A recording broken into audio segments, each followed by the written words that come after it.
back to Canberra now. Joining us is Shadow Immigration Minister Tehan. Dan, good to see you. Thanks for your time this morning. So we're going to need you to help fill in some blanks because we had a shot of Peter Dutton earlier after the church service, but we couldn't get any audio.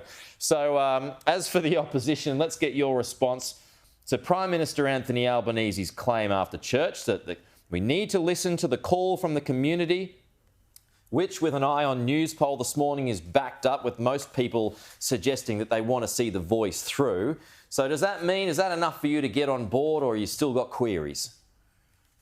No, what the community want is that they want answers to serious questions as to how this will help make sure that on the ground we're getting the outcomes that we need, how we can ensure that it won't become a legal minefield, what the representation will look like.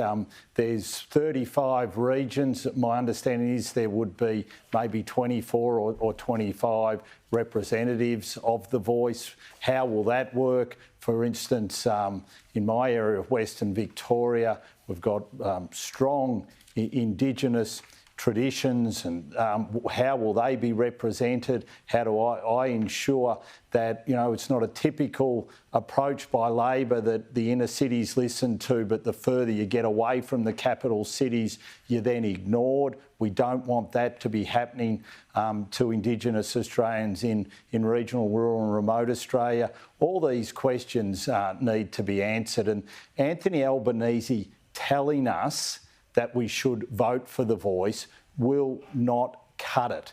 What he has to do is actually engage, answer questions and show true bipartisanship. Just telling people this is what you're going to do will not work. The government's accused you of trying to start a culture war. Are you trying to start a culture war?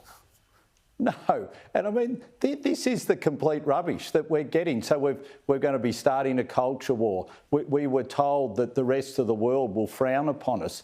The rest of the world respects and admires Australia for its democratic institutions, for its ability to be able to debate and discuss issues, and they will be looking at us when it comes to something as important as changing our constitution to see that we do it in an appropriate and decent manner. That's how we get respect, not just telling people that you're this or you're that if you're going to vote this way. I mean, that is looking down upon the Australian people. They said that this should be a bottom-up approach. Well, answer the questions, inform the Australian people about what this is all about, and then we'll get the outcome that we need. Anthony Albanese is not practising bipartisanship. He is telling people how they should vote and saying if you don't, then you're wrong. Now, that is not the way to go about getting bipartisanship. It's not the way to go about inspiring Australian people on something as important as Indigenous recognition in our Constitution.